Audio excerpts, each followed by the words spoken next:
Welcome back my channel. ഞാനിന്നിവിടെ ചെയ്യാൻ പോകുന്നത് മുടിയിൽ കുറച്ച് ഹെന്ന ഇടാമെന്ന് വിചാരിച്ചു. അപ്പോൾ ഈ ഹെന്നപ്പൊടിയുടെ കൂടെ കുറച്ച് ബീട്രൂട്ടിൻ്റെ നീരെടുക്കാം.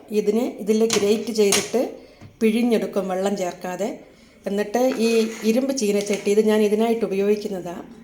ഇതിനകത്ത് ഇത് മിക്സ് ചെയ്ത് വെക്കും.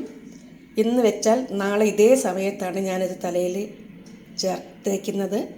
ഇത് തേച്ച് കഴിഞ്ഞാൽ നമ്മൾ ബ്യൂട്ടി പാർലറിൽ പോയിട്ട് മുടി കളർ ചെയ്യുന്ന അതേ കളറിൽ നല്ല തിളക്കത്തോടു കൂടി കിട്ടും. ഈ കെമിക്കലെല്ലാം അടങ്ങിയ ഡൈയും അതേപോലെ ബ്യൂട്ടി പാർലറിൽ നിന്ന് കളർ ചെയ്യുന്നതിനെക്കാട്ടും എത്രയോ ഗുണകരമാണ്. തലമുടിക്കും നല്ലതാണ്, തലയോട്ടിക്ക് നല്ലതാണ്. എന്തായാലും കെമിക്കൽ കൊണ്ടുള്ള ദോഷങ്ങളൊന്നും ഉണ്ടാവില്ല. ഞാനിത് ഗ്രേറ്റ് ചെയ്ത് കഴിഞ്ഞു. ഇതിന് വെള്ളം ചേർക്കാതെ ഇതിലുള്ള വെള്ളം മാത്രമാണ് വരുന്നത്. നന്നായിട്ട് അമർത്തി പിഴിഞ്ഞാൽ മതി. കയ്യിൽ കുറച്ച് ചുവപ്പ് കളർ വരുമെന്ന് മാത്രമേ ഉള്ളൂ.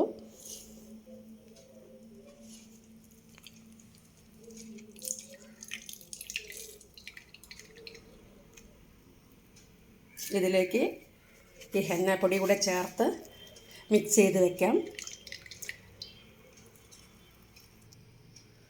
അപ്പോൾ ഇത് മിക്സ് ചെയ്തതിന് ശേഷം ഫ്രിഡ്ജിലോട്ട് വയ്ക്കും. നാളെ ഇത് ഞാൻ മുടിയിൽ തേക്കുന്നത്. അതിനുശേഷം മുടിക്ക് നല്ല ഈ ബീട്രൂട്ടിൻ്റെ ഇതേ കളർ കിട്ടും.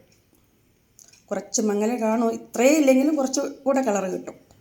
അപ്പോൾ ഏറ്റവും നല്ല ഒരു തലയിൽ തേക്കാൻ ബീട്രൂട്ടാണ് നല്ലത്. ബീട്രൂട്ടിൻ്റെ നീരിൽ കുറച്ച് ഹെന്ന അല്ലെങ്കിൽ മൈലാഞ്ചി ഇലയുണ്ടെങ്കിൽ അത് അരച്ച് ചേർത്താലും മതി. ഞാൻ സാധാരണയായി മൈലാഞ്ചിൻ്റെ ഇലയാണ് ചേർക്കുന്നത്. ഇപ്പോൾ പൊടി വാങ്ങിച്ചെന്നേ ഉള്ളൂ.